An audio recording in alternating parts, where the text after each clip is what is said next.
Coming up new at 11, if you're thinking of a trip to the West Coast, we'll take you on a walk in the footsteps of John Steinbeck.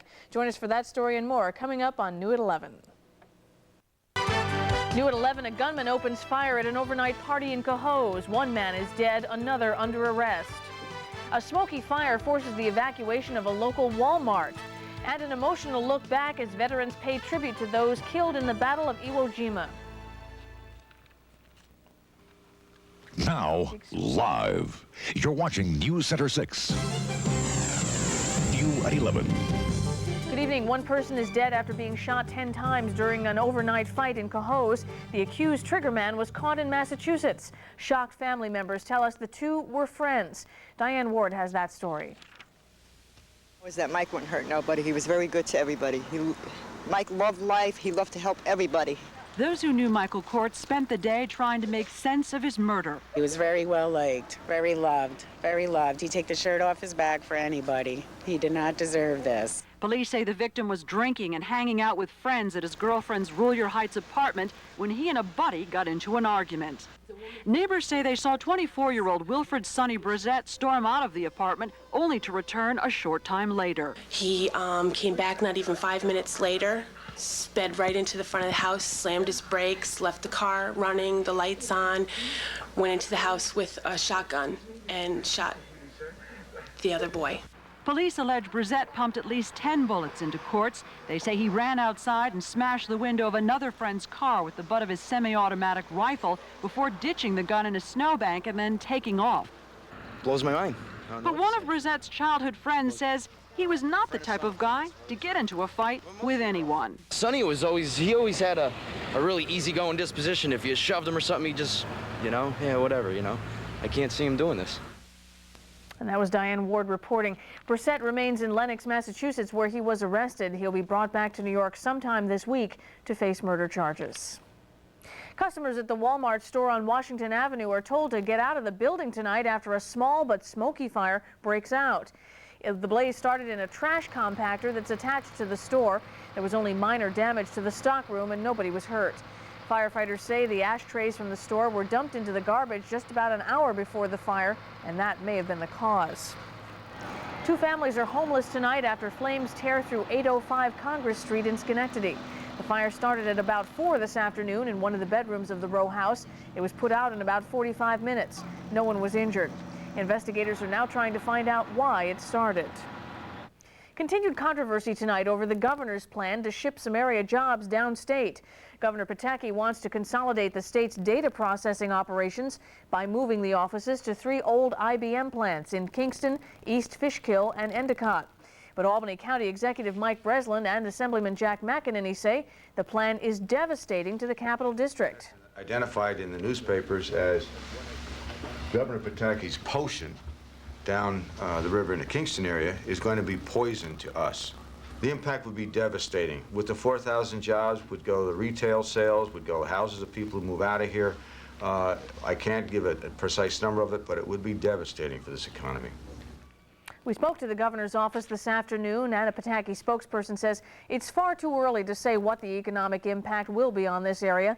He says the governor doesn't even know how many jobs will be moved. The O.J. Simpson trial is in recess for the holiday, but Albany Med says evidence from the case is still at the hospital being looked at by defense experts. The evidence and some members of the Simpson defense and prosecution teams arrived in Albany this weekend. The work is being done at Albany Medical Center's laboratory because that's where Dr. Michael Bodden and Dr. Barbara Wolf are based. They've been called in because of their expertise as forensic pathologists. 3 teens have been busted, charged with vandalizing and robbing a North Greenbush home left vacant after the homeowner died. The suspects are only 13 and 14 years old. Police say a for sale sign led the trio to choose that house. Police say some stereo equipment was taken and the walls inside were spray painted. More arrests are expected. A solemn day throughout the nation as veterans remember those killed in one of the bloodiest battles of World War II, the Battle of Iwo Jima. Bob Orr has the story from Arlington, Virginia. They first came together 50 years ago on the black sands of a small Pacific island in a battle where it is remembered uncommon valor was a common virtue. When the Marine Corps tells you it was the toughest battle they ever had, and golly, I was there and I did my part, and I helped the country, you feel a little bit good inside. Louis Lawn was a 24-year-old supply captain when the Marines hit the beaches of Iwo Jima February 19, 1945. After 5 days of heavy fighting, the American flag was raised on Mount Suribachi in a moment that has come to symbolize victory in the Pacific. It wasn't. The fight for Iwo Jima would drag on for more than a month, the bloodiest battle in Marine Corps history. 6,800 Americans were killed, more than 17,000 others wounded. And in the small theater that was Iwo Jima, everyone was on the front lines. Today, the lucky veterans gathered and remembered friends and fellow soldiers lost in their wrenching victory at Iwo Jima. In the shadow of their memorial, a younger generation paid respect. We must work to create a nation worthy of the generation that saved it for our freedom. Bob Orr, CBS News, Washington. Police in North Carolina are piecing together a grisly crime tonight. 3 children were found badly burned in the charred wreckage of a minivan in the small town of Kill Devil Hills. Right near the van, the body of a 36-year-old man with a gunshot wound to his head. Police are trying to figure out who the victims are and if the crimes are related. 2 people are now dead after an ice rescue gone bad. Police say 2 boys were riding their bikes across a lake yesterday when they fell through. A passerby heard the screams and tried to help, and then he drowned. Both of the kids were pulled out, but one of them died today after spending several hours on a respirator. 4 earthquakes have hit California in the last day, 3 in the south, 1 in the north. The strongest registered 6 on the Richter scale. There are no reports of damage or injuries, just a lot of rattled nerves. Well, another perfect day, but can it continue? Meteorologist Steve LaPointe is here with the first forecast. Well, Mary Beth, it looks like a slow trend back to winter, but tomorrow won't be half bad. In fact, let's put the graphic up. Waking up, we will see some sunshine. Temperatures, I think, will be around 30 degrees during the morning. By the afternoon, temperatures warming into the upper 30s and then perhaps falling back a little bit as clouds will be on the increase. It looks like a dry day. However, after Monday, there will be some, well, let's say just interesting weather developing along the mid-Atlantic coast, which will mean, I think, at least a little bit of snow. And I'll keep you in suspense just a little bit longer. Well, let's just call it interesting then. All right. Absolutely. We'll have much more coming up. All right. Well, no bitter cold or snow mountains to fight today. In fact, today's warm weather brought shoppers out in droves to the annual sales at Cohoes Fashions. In the words of Cohoes chairman and CEO Benson Seidman, the crowd was awesome. A record number of shoppers showed up for bargains. They came from the Capital District and from Vermont, New Jersey, Massachusetts, and Pennsylvania. The sale runs through tomorrow. Since tomorrow is President's Day, some folks do have a long weekend, so here's a rundown of what's open and what's not tomorrow. Government offices, along with most banks and libraries, are closed, and there's no mail delivery. Malls and shopping centers will be open. CDTA is running on a normal schedule, but without express service. Coming up, it was the inspiration for American author John Steinbeck. We'll take you to Monterey next in Weekend Getaway.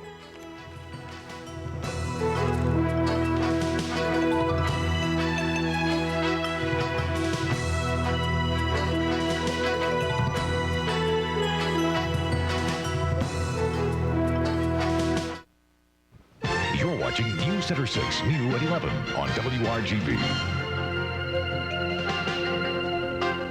Author John Steinbeck's classic book Cannery Row put Monterey on the map almost 50 years ago. Well, tonight we'll take you to see firsthand this sunny tourist destination. Saltiest, crustiest. He was cynical and sarcastic, but very soft and sweet underneath. Alicia Harbe-Denoon knew and loved John Steinbeck. Today, way in the back of a souvenir store, in a tiny room next to her antique shop, she's opened a little museum honoring one of America's best-loved authors. Because there are an awful lot of people out there who want to remember him. People who come from all over the world to just walk on Cannery Row. Monterey may be better known today for its top-notch aquarium. But nearby Cannery Row still captivates visitors. This waterfront witnessed the rise and fall of Monterey's once huge sardine industry. The colorful characters who lived and loved and toiled here were immortalized in John Steinbeck's classic. Doc Ricketts' lab, usually closed to the public, will be open this weekend. $15 buys you a look inside. That money, along with the $10 for the walking tour, all goes towards preservation efforts to save and restore a place and a time captured by one man and loved by millions. In Monterey, California, I'm Mike Sandford. Well, who needs California when we have 50 degrees right here? Meteorologist Steve LaPointe has more. An absolutely beautiful weekend, Mary Beth. It looks like things will be taking a trend towards more wintry weather, though, as we head through especially the middle of the week. So I'll be back to tell you about that right after this.